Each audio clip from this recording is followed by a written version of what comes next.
Okay, welcome to Cabrillo Aquariums. Make your own moon phases wall hanging craft. We're going to talk about how to make this craft, what you're going to need, how to string it all up, and what's involved with the moon phases. So first of all, if you were standing over Cabrillo Beach at the moonrise, which changes every day, the time of the moonrise changes throughout the month as well, you would see different shapes start to happen leading up to the full moon, which we call waxing or growing, right?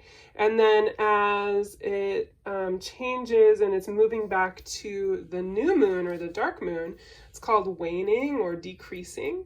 And you actually see different kind of sides of the moon disappear, or I should say appear here and then disappear here.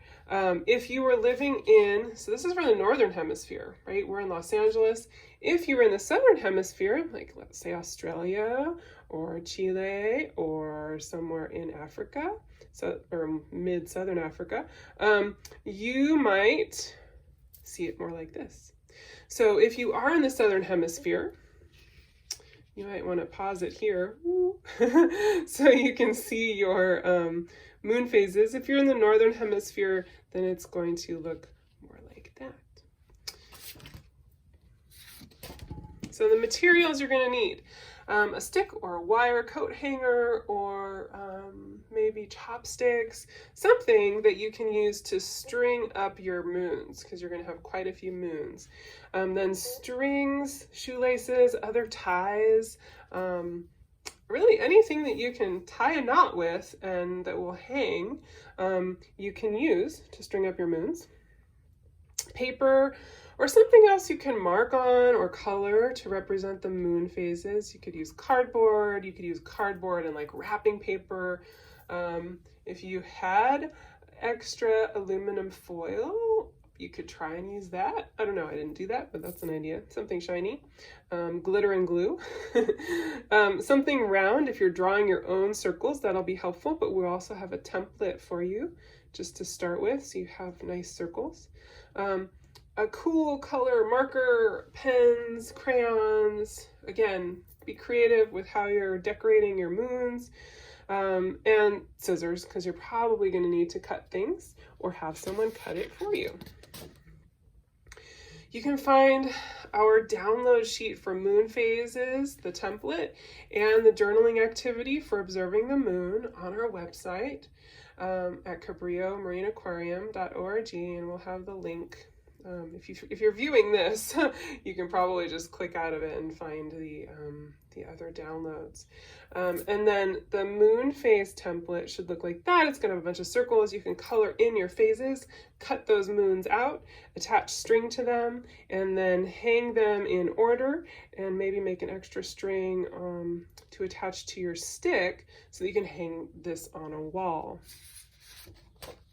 So hang your moon phases where you want to see it, maybe by a window or your favorite place, to remember what phase the moon is in. So when you look out your window, either in the morning or at night, because sometimes we see the moon at different times, and you can kind of match it to where it's landing in your moon phase. And I would say probably go from the growing or the waxing to full moon, and then go to the waning moon, so then you can kind of match it and know what phase your moon is in.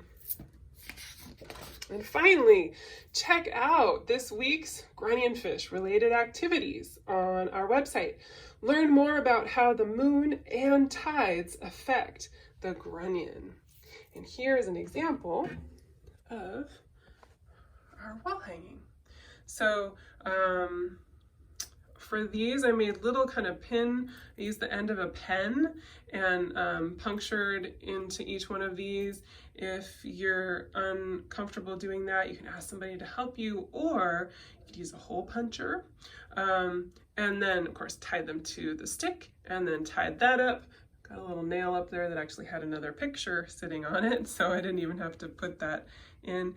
And if I had more time, I'd be decorating these strings. I would be decorating these maybe with buttons or beads. Even just a couple beads on each one would look really nice, and it might help them hang a little bit better, like a little bit kind of more evenly.